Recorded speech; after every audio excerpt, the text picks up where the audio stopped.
Can you hear me at the back there? At the top? Alright, so a little background about myself and possibly why I'm here. Some of you would have met me, probably in primary school. I'm not going to ask who, but I'm sure you would have. Alright, so I'm an astrophysicist by training. Does anyone know what astrophysics is? What do astrophysicists do for a living? Astrophysics? Yes, right at the top. So isn't it to do with star systems? Yes, 100%, yes. In fact, I like what you said. That's got to do with stars, not the universe. It's very different. So astrophysics is really the study of stars, galaxies, what we call bounded configurations. And if you want to study the universe, how it started and where it's evolving, the bigger picture, that's called cosmology. Right. So my journey started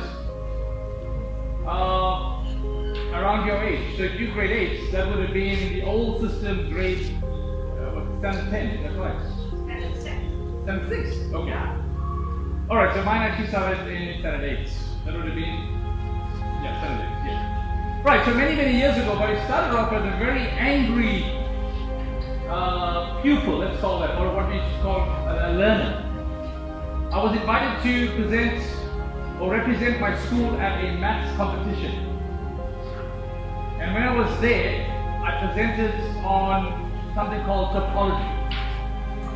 So topology is nothing more than what we call rubber sheet geometry, where you distort things and you look at the mathematics of distortion.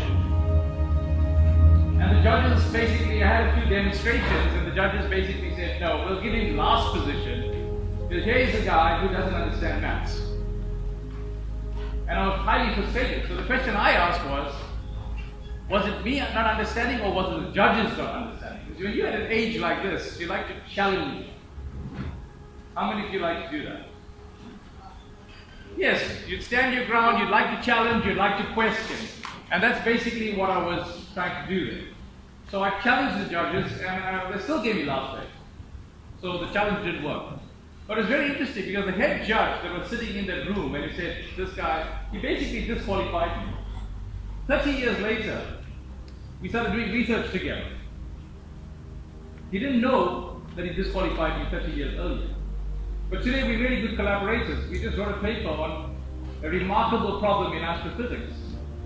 So it just tells you, people's opinions, if they tell you something like, you don't understand, or you're not good at something, sometimes these opinions do matter, but I think you always back yourself up at first. That's the important thing. You've got to have self-belief in order to be successful. If I had listened to that judge, or those panel of judges, not even, more than 30 years ago, I'm actually exaggerating, probably 40 years ago, I wouldn't be standing here. I wouldn't have been that astrophysicist. Right? So it's important to always back yourself before anyone else. And I think it's important. And you're at the right age. This is the perfect age to be at. You're at the right moment in time. When I was growing up around your time, the biggest fear for us was World War III. I'm not sure if the teachers, the younger ones or the older ones, remember, there was a possibility that the world was going to go into a massive war. So when I was in matric, we were preparing every morning for missiles or intercontinental ballistic missiles flying from the Soviet Union towards America and somewhere in between. But today we're faced with a very different problem.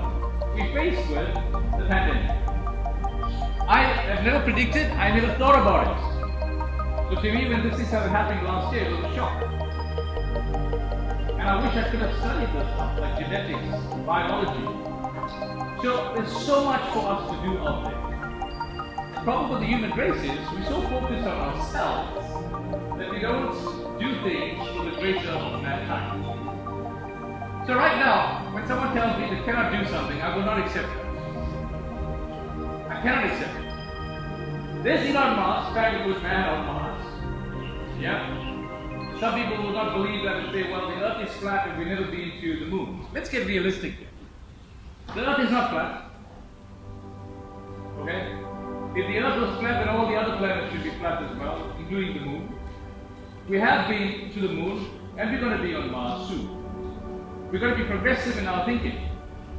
So if there's a single human being that had a dream, and he said he's going to put man or woman and woman on Mars, then I think we can dream much bigger than that. Do you agree? And that's the point, all right? Not just dreaming, because if you're dreaming, that means you're sleeping. You have to be thinking. And I think that's an important. So for me, how could I get into science? I could have chosen literature, I could have chosen hip-hop, I could have chosen music, I could have chosen dance, and all sorts of things. But how did I land myself in physics, which is probably not the most liked subject in the world? Nobody walks out there and produces a YouTube video or TikTok video saying, I'm cool with physics, and mathematics gets me so excited I cannot wait to go to school. I've never seen a video like that. I wish there were videos like that. But these subjects are exciting, and they are cool. In fact, people really want to study them, and they want to understand how the universe works. We can't leave it to magic. Those days are over. Why is the sky blue? Oh, it's because of magic. Why is the sky dark at night? It's a question that is so difficult to answer. In fact, even cosmologists cannot answer that question. And you think it's a simple question. Why is the sky dark at night? What is the definition of darkness? So very interesting things. But I'm not here to give a lecture. I'm here to show you a few demonstrations that caught my eye when I was much younger. Sitting in school just like this on a Friday afternoon, and two lecturers came along and showed us a couple of demonstrations. They showed us the applications of science, and I was hooked. So when I get older, this is exactly what I think. So 3 decades later, I'm standing in front. You never know, a few decades later, you'll be standing in front of you. Alright? So feel free to ask questions, stop me, correct me, add to the show. And this is what it's all about. It's about evolution, it's about thinking, it's about exchanging of ideas. Every time I meet a group of students and I ask them, what's new in your life? Anything different happened over the last week? Zero. It's a flat line. So what is living then if nothing's changing? If life is constant, that's not life. You're not living. Alright? So make those changes. So I want to start off with my favorite liquid. We all know what this is. We see a big silver container which says danger, do not seal cap, can blow up, someone has died, do not touch. What liquid is in here? Cannot be water. Nitrogen, yes? So it's liquid nitrogen. Anyone knows anything about liquid nitrogen? It's cold, yes, but it's not dry ice, yes? Dry ice is carbon dioxide, okay? And it's in solid form.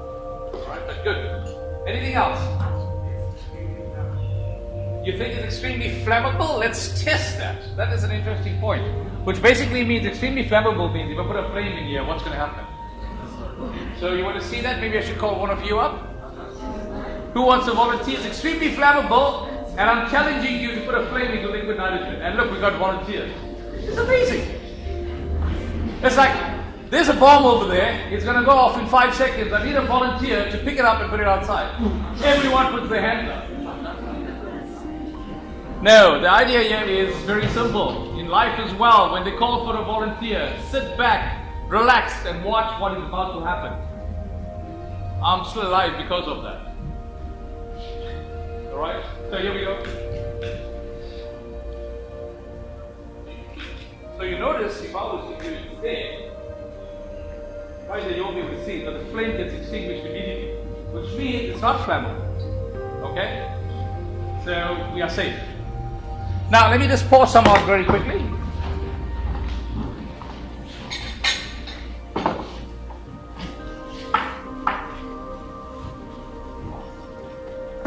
So I'm going to use a polystyrene container. This is interesting as well.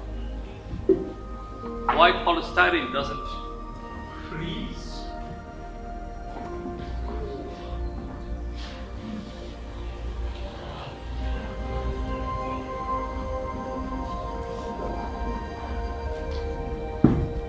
As it pours out as well, it sort of arches like that. It's parabolic. It's very interesting. Gravity, yes. Include gravity in there as well. So don't put your hands in liquid nitrogen. You should never put your hands in liquid nitrogen. It's extremely dangerous. But these are not real hands, so that's okay. Real hands don't move like that. Okay? So, it's extremely cold. It's minus 196 degrees Celsius. We know that. We can Google that. About 200 times colder than an ice cube. So there's some fascinating science taking place there. Which is an interesting point. Because the science that we normally study would be at room temperature. But when you start lowering the temperature, then you start bringing in a new physics. Or the temperature is very high. Right? Then you go to the nuclear regime. So one of the famous experiments, you've all seen this one as well. Ron. I was giving a lecture the other day to a whole group of academics around the country, and I was asking the question, what will happen if you took a balloon and dumped that into liquid nitrogen, an inflated balloon? And everyone was just sitting there with bated breath. They were staring into the screen, they were excited. So I started blowing the balloon up. And guess what? As for the laws, the balloon had a hole in it. And like everyone just stood back, and I said, oh man. Tried the second balloon, everyone was like that. Another hole in it. 5 balloons with holes in it. I blamed the university for providing cheap balloons. Anyway, this one worked out. What will happen, boom, if I dump a balloon with warm air from my lungs into liquid nitrogen? It's a beautiful question in natural science. What do you think will happen? It'll freeze. Yes? Pop. In fact, those are interesting answers. Those are really interesting answers. The fact that you gave an answer, for me that's good enough. Whether it's right or wrong, let's test what we've called the hypothesis. Are we ready? So we're going to go like that. No popping. Could change color. Not changing color. But what's happening? Can you see this? It's getting colder and it's getting smaller. So it's shrinking. There's a good one. And this is, whether you are a first year student, whether you are a grade R, or whether you have a PhD, or you won the Nobel Prize in physics, this is a fascinating experiment. You will remember this for the rest of your life, just like I did. And inside there's a liquid that suddenly appeared from nowhere. So where did that liquid come from? And as I'm holding it, that liquid is actually disappearing. Yes, tell me.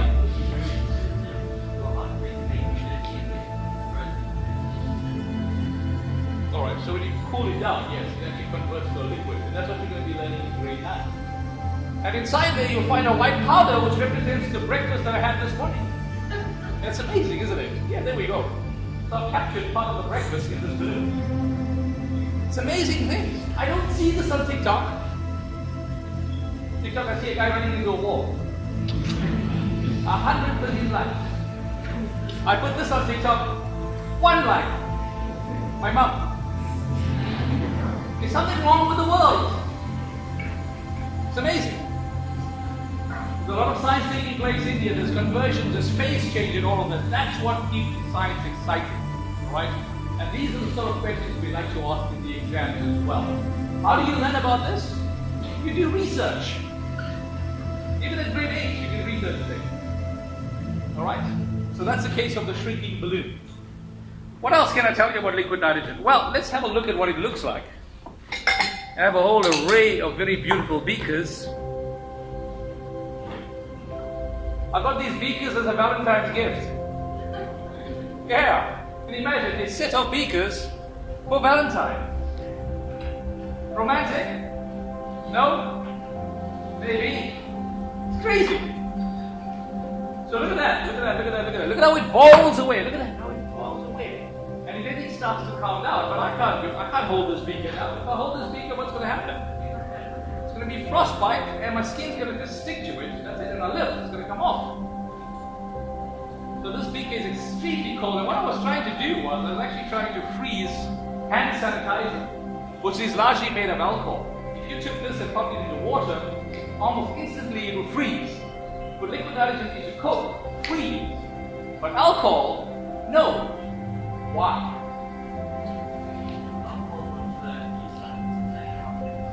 can't freeze. They can freeze, but you've got to really lower the temperature. You find, like, for instance, methanol, which I have in here, is about minus 90 degrees Celsius roughly. So really, really low. Okay? And you can do all sorts of crazy things with liquid nitrogen. For instance, I like this one because it's very cool. Yeah. You've all come across these? That's amazing, eh? Now, before the time of Corona, if I went to a science show, I would leave this entire pack behind, and then you guys can all feast on it. Unfortunately, not now. I'll leave this in virtual space, so you can imagine it. So the point is, what will happen if I dump this into liquid nitrogen? What will happen to these guys? It'll freeze. Will I be able to eat it? No, you are in grade 8. You never eat, drink, or taste your experiments. Number 1 rule in the lab. Not sure? Give it to your friend. No. That's rule 1.0. You don't use your friend as an experimental whatever, catalyst. So, never eat, drink, or taste your experiments. Very, very dangerous. But I'm going to pop a couple in there. And let's see what actually happens. You see, my demonstrations today is telling you something.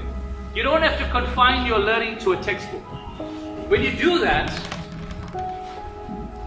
then the subject becomes boring, and then you become uninterested, or another word is disinterested. I don't know whether it's a new word. But this is cooling down quite nicely. While I'm here, let me just show off my beakers again. There, see. I love that blue, it's beautiful, it's tasty as well. So, I'm going to try to eat it, see what happens. Now, when I first did this experiment, I didn't know. So what I did was, I just put this into my mouth, and that was it. Just froze your tongue here. You break your tongue in half. It's extremely dangerous. And notice I'm not wearing gloves. Why? Yeah, you paid attention. These are not real hands. You forgot. Let's try one of these.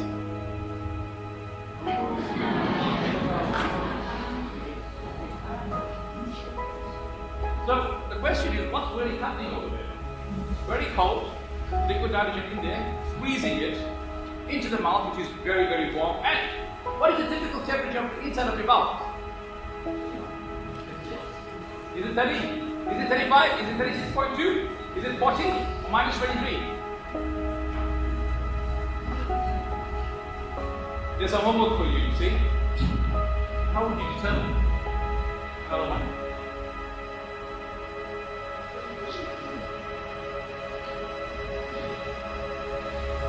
Very tasty. All the sugar gets focused in the middle, and when you hit the middle there, it's brilliant. Alright. And what else can you do with liquid nitrogen? Well, very quickly, so I can move out of that topic and move into something else. In the meantime, are there any questions? Yes.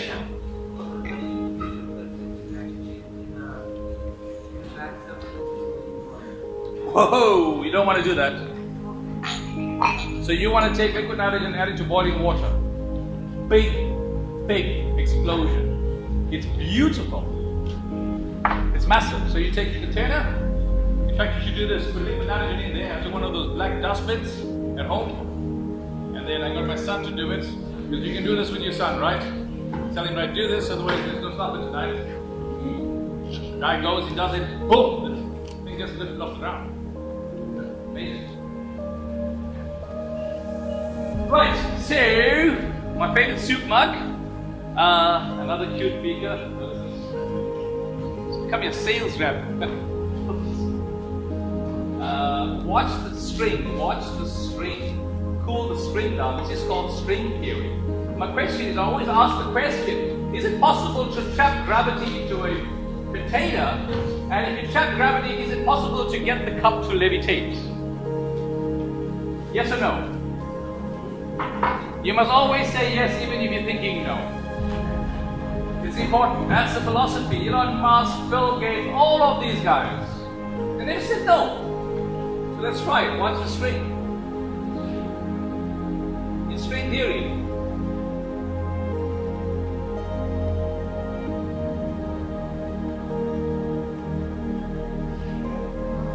So now just change your no into a yes. And like that. So seeing is no longer believing. That's it.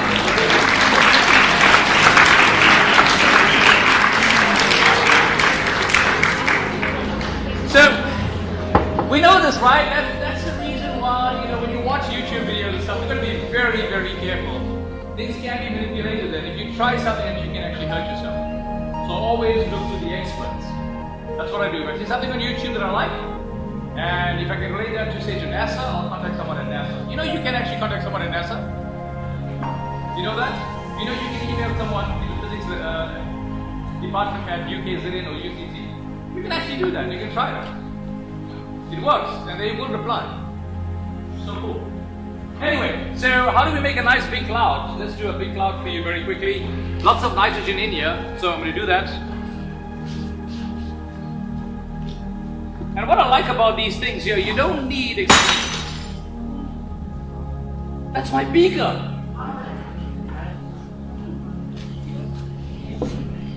I'd have to ask for another set next year. See, normally that beaker, okay, that's a great experiment because if that beaker wasn't cooled down and it fell, it would survive. Because it was cooled down, it just went boom.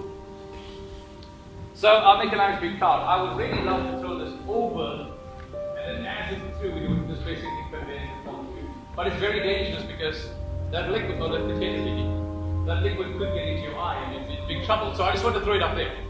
Oh, your cell phone's there. So let me throw it this way. Ever seen a frozen cell phone? Want to see one? Ah, because it's not yours. That's amazing. Right, we're ready to go. Here we go. 3, 2, 1. Let me just throw it up. And that's a real cloud. That's basically what you see up in the air. Alright? So there we go.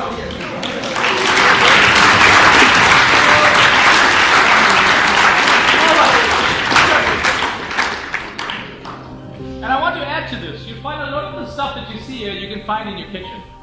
You don't have to go to NASA for that. Your kitchen is a natural laboratory. Very, very important to understand that. For instance, you must have one of this in your...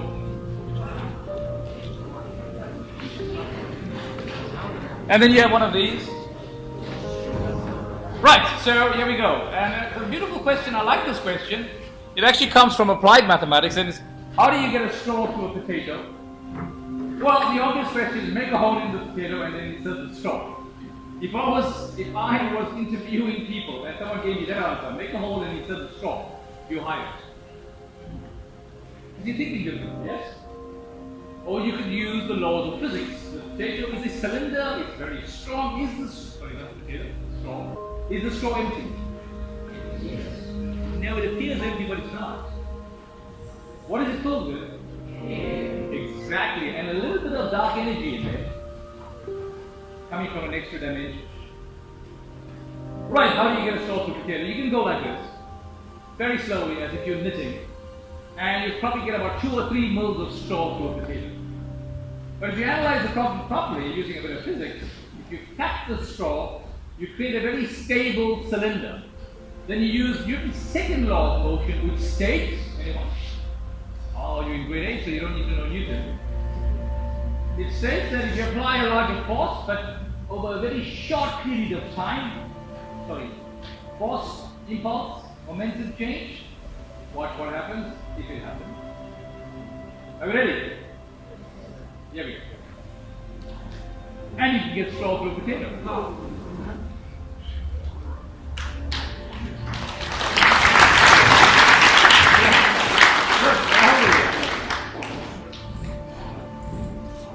This is a real potato, it's edible, you can eat it. So yeah. You see, I was never born for the gym. Yeah, I was meant to be in the class or the lab and doing stuff. I was never born to be in the gym. Although I tried getting into the gym. And it never lasted. It always went like a week and then I stopped and I started. And that's what I enjoy about the school. Strong people. Not just mentally, but physically as well. So I get inspiration when I speak to the youngsters as they walk out. So I took the straw and potato experiment to the gym. How cool is that? Before Corona. And then asked the biggest, baddest, strongest person in the gym, how do you get a straw to a potato? That in itself was quite a task. He died in front of me, blocked out the sun. I gave him the potato and I gave him the straw, and guess what did he do? He did this. And I said, stand back and let me show you strength. This, that, and he wasn't very happy. But we became good friends, and guess what? We started exchanging thoughts of physics, the universe. And he started also teaching me about fitness. Of course, I didn't listen. So nothing has changed here. But his knowledge has changed over here. It's amazing. Yeah? So you can't get a straw through a potato. Are there any questions? People? Questions? Yes? Yes. Yes, it will, and you'll be able to break that rubber glove. Yeah. So, interesting. Right, let me give you something else that you can think about. Rockets, we speak of astrophysics. Elon Musk is out there and he's trying to do all sorts of interesting things. And one of them is to put this whole set of Starlink satellites into space. And the idea is to increase communication. So I have a bit of methanol. And let me demonstrate to you how rockets work. So you need just a 2-liter bottle. Punch a hole out at the top like this. Use some methanol. Light, point in the appropriate direction, and hopefully this will go. So that will demonstrate how rockets propagate in space. But there's a big question here. We are on Earth and there's an atmosphere. So we tend to understand that rockets, in order to move, they have to push on the atmosphere. And by Newton's third law, there should be an action-reaction force that pushes the rocket forward. But in space, it's virtually empty. So what is a rocket pushing against? So rockets should not work in space. And so a lot of conspiracy theorists will tell you that we've never been to space because rockets don't work in space. It's all shot in a Hollywood studio.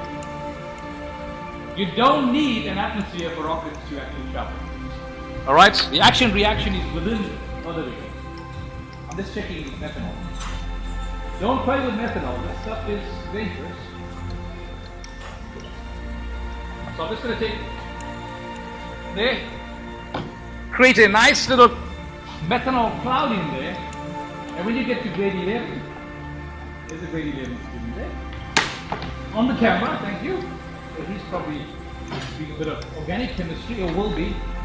Create a nice cloud, and then you have a rocket launcher. So we have rocket launcher, eh? You just need something to protect your hand, let's put it that way.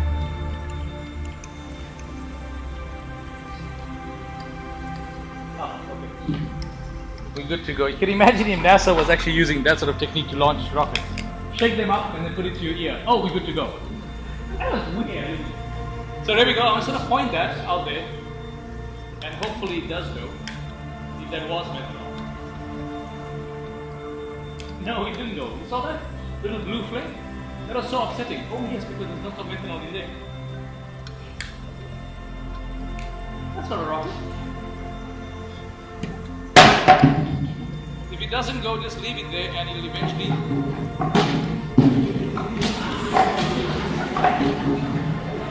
Okay, just leave it there.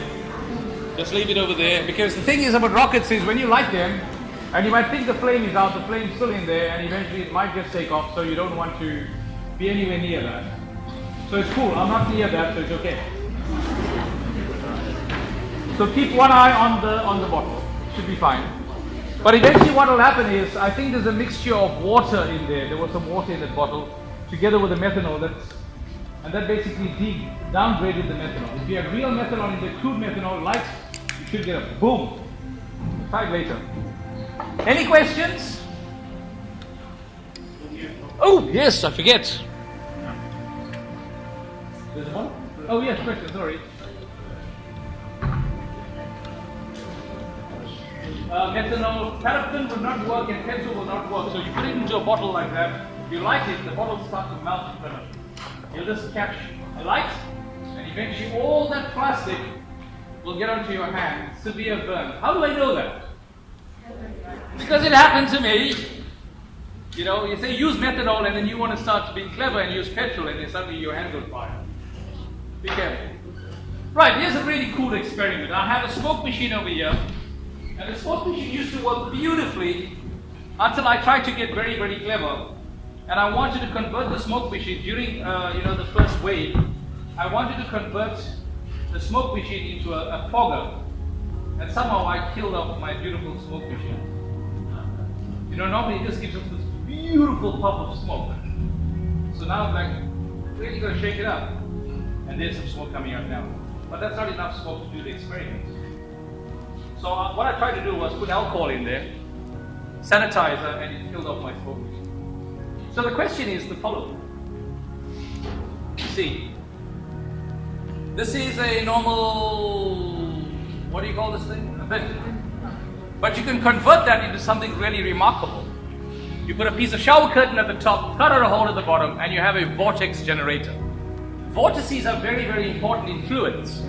They make them unstable. In stars become unstable because of vortices. So what I'm going to do is I'm just going to add some smoke in here, and hopefully I'll show you what a vortex will look like. See, generally what will happen is this thing will just give off tons of smoke. But I killed it off. So now there's another use for the smoke machine. See that? Just think about it, generalize, and then you have this beautiful machine. Right, here we go. Let's see if it works. I've got a bit of smoke in there. And just create a generator. There, you see? Now you can imagine if I had lots of smoke in there.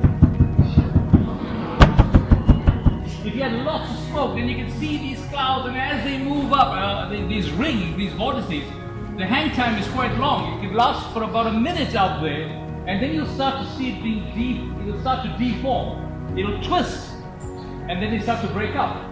The rings can actually join together to form larger rings. Rings of smoke can collide and bounce off each other as well. So then I saw this and I thought, well, that's interesting. What will happen if these rings travel through stars, inside the star? And we started doing these calculations. We don't have smoke in stars, no. We have this thing called a plasma, and these plasma rings, as they travel through a star, they start to create regions of instability. And that will cause the star to basically collapse. And it's possible that the star can collapse to a point and then bounce again as well. So you have what we call a pulsating star. So you can imagine just observing smoke rings, you can actually start doing astrophysics. Alright? So Sir is here. We're working on something called equations of state in stars, but in higher dimensions. We're doing some calculations and mathematical modeling. We found some new solutions. These you will not read on Facebook. You will not see this on Instagram. You will not see this in the newspaper. These are in research journals. But eventually, as you start reading, you'll be able to see this. Right, very quickly, I'm almost there. A couple of things. I like this experiment because, to me, it's still a mystery. Most people think they have an explanation for it. I don't think so. It's the famous, my favorite coffee mug, piece of string, and a little washer like that. So, big mass, small mass, and a pencil. How do you put this whole thing together? Well, very simple. You do that, and of course, you release this end over here. Just for fun.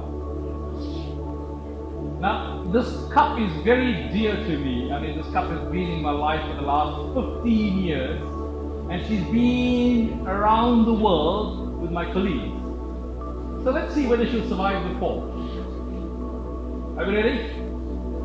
So I'm going to release this end. What's going to happen to the cup? It'll fall under gravity, correct? And I'm just supporting it over here. And I'm hoping friction will save it. It's a beautiful experiment. So here we go. 3, 2, 1. Okay, one more time. Let's go. 4, 3, 2, 1. Now have a look here, guys. This is interesting. here, right here. Why does it happen? Does it always happen? Does it depend on the smoothness of the pencil or the roughness of the pencil? Does it depend on the length of the string? Does it depend on the mass of the cup? There's a lot of variables in it. And the concept of moment of inertia. So something as simple as this can be very, very profound. So I always tell people, change the way you think and you can change the world. It's simple. Nothing more difficult than that. Right, now that's the last, well, more or less the last one. Do I have a minute? Okay, very quickly, a minute. You see, time is relative to me. I live in what I call a relativistic world. Time is not constant. Time changes all the time. Time changes all the time. That's lazy. But I find it quite amazing that you always run out of time. You notice that? You come to school in the morning, you're running out of time. You need to get to school. You're writing an exam, you're running out of time. No one on earth ever says, hey, hang on. Oh, there's an extra 5 minutes to appear from nowhere. That is crazy, isn't it? The perception of time is in here, right here in our minds. And I drove through this morning and I see people rushing all over me. You know, I drive at 60 kilometers per hour. No need for speed. But you get a guy doing at 180 kilometers per hour and cutting all over the place. And I'm thinking, well, time is distance over speed. So what it tells me as a scientist, if you're going to get there on time, leave early and drive like me at 60 kilometers per hour. You actually see the world in a different frame. At 120, things go by twice as fast, which means you miss a lot of stuff. At 180, what happened? Speed. I'm going to teach you this, you're young. There is no need for speed. Speed is meaningless until you collide with a stationary object. Think about what I said. That's very, very profound. So I shall close with just to cool down. Whoa.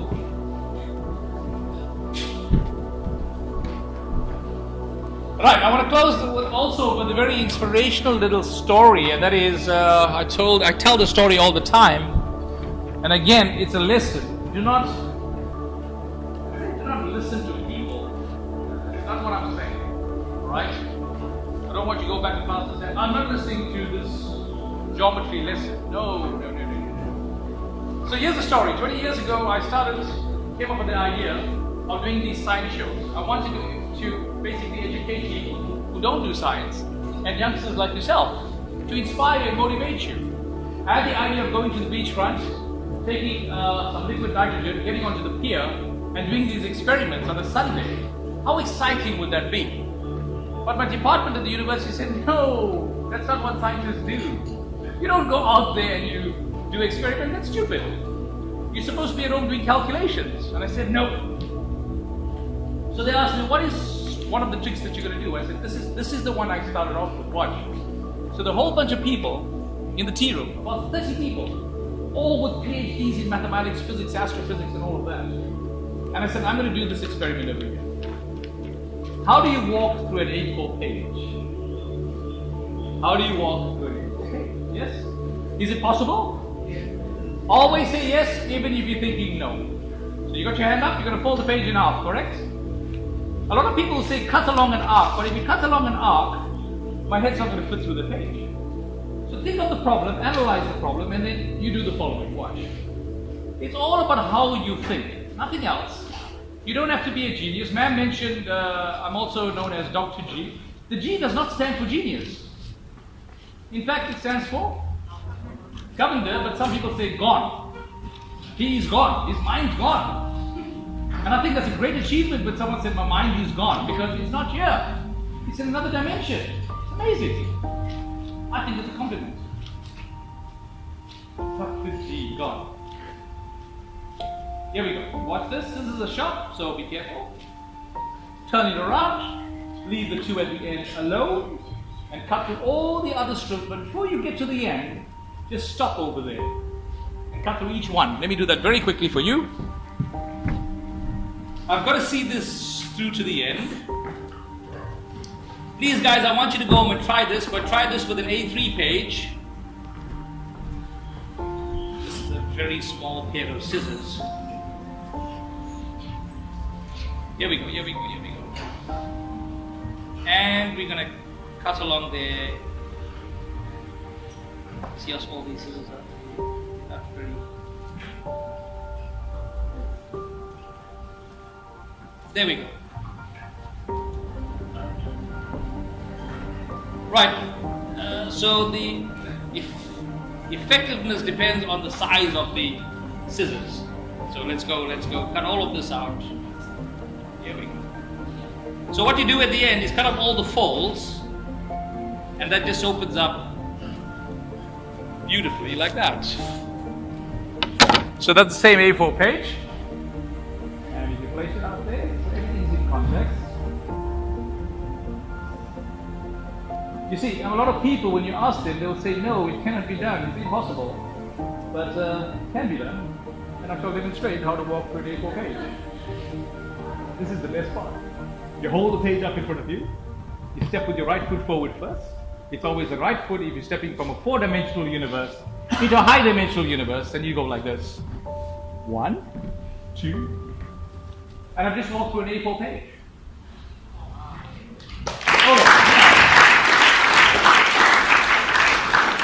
A parting shot, and that is everyone in the room laughed and said, that is not science, that's stupid. I said, you know what? I'm going to go with stupid. And I had fun in the last 20 years. I'm looking to have more fun in the next 20 years. While these guys are bent over in their little offices doing calculations. Alright, so thank you from me, and I just wanted to introduce you to Sir. So, Krupanandan.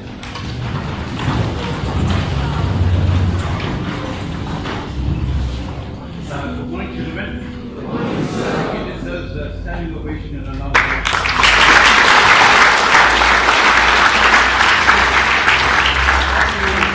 normally when you see things like this cutting edge stuff, you give him a round of applause.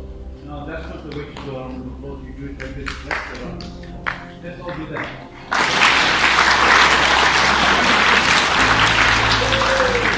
I'm not going to take much more of your time because how many of you like to continue with this and finish until 2:30? Can we go on when you get tired? No, we have to go. Well, thank you, Prof, and we really appreciate your time. Now, we entitled this session, The Next Generation. In 5 years' time, you're going to be coming out as tech students, and there's going to be totally different careers, scientific careers, new challenges in engineering, mechatronics, IT, and the like. We're going to be in a different industrial revolution. I was able and being able to stand together with Dr. Barnes and the team was made this possible so that as the first lot of students in grade 8 at Glenwood, you're open to cutting edge activities that you see here. What you're seeing here this morning should create ripples in your mind to say, I want to do that. Now maths and physics and all the subjects you learn is not enough just to know the content but understand what it can do for you. Okay? So the whole purpose of this presentation this morning is to set lights in your mind. So we're investing or starting, you're the first school in the country to have this opportunity. We've come to Glenwood by choice because we believe that you are the next generation of scientists, next generation of researchers, next generation of doctors, and whatever we need, you'll come out from this process at grade 10 or rather 12, becoming change agents in this world. How many of you want to be different people when you come out at grade 12? Let me see that. Okay? Now, that is going to take some doing. Now, obviously, I know that you want to rush and try to do these things. I've seen this so many times, but I'm scared to go near, only when Prof is close by the outsider. But you can do it with us and with the teachers in your school. Now, what Prof Govender is going to do, we want to take a selected group of grade 8 students. We want to walk this journey with you so that you can have exposure to more activities like this. Activities in terms of maths and science. Okay? So we're not going to separate the two, but these two subjects are sort of complementary to each other. But we want to empower young minds.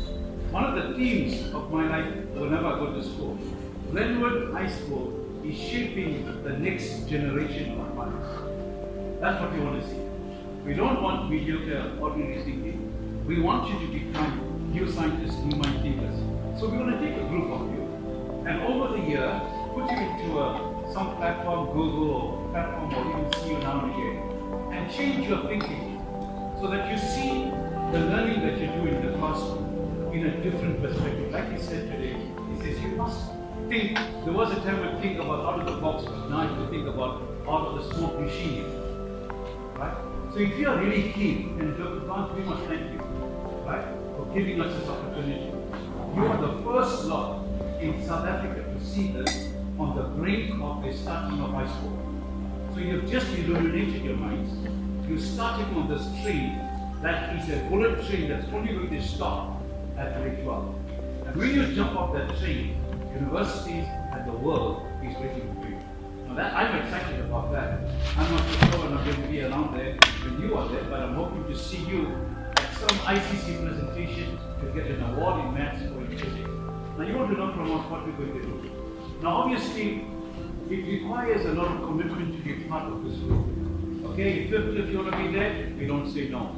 If 100 of you want to be there, but you've got to be regular, sustain this program, and you've got to serve it up and stay with us. Dr. Barnes has given us the permission to do that. We drink this for the school. Now, it's getting special privileges. I put some pages around the desk in the front here. Don't congregate, only if you are keen. Your name, which class you are in, grade 8, certain, and your email address.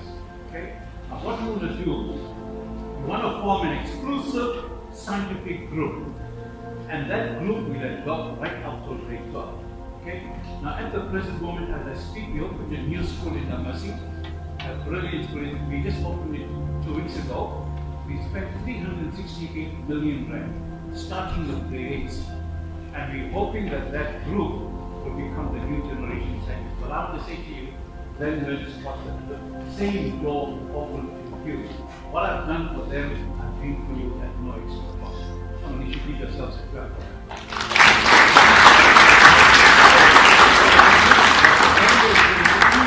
Rural researcher in theoretical physics, astrophysics, quantum mechanics, and all of that. I said to him when we speak on the phone for hours trying to work out things on the phone, you know, that social distance.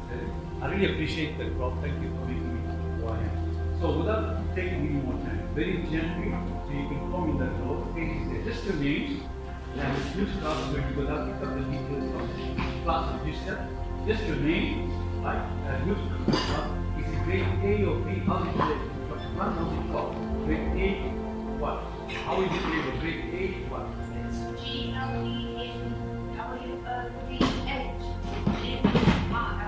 Okay, whichever class you're in. And this night is numerated tonight. We want to open the door for you, okay? So thank you so much. God bless you. Dr. Khan. We really appreciate it. This school does not know you have friends who have friends. And because of that, please tell your parents that today a new hope and a new dawn.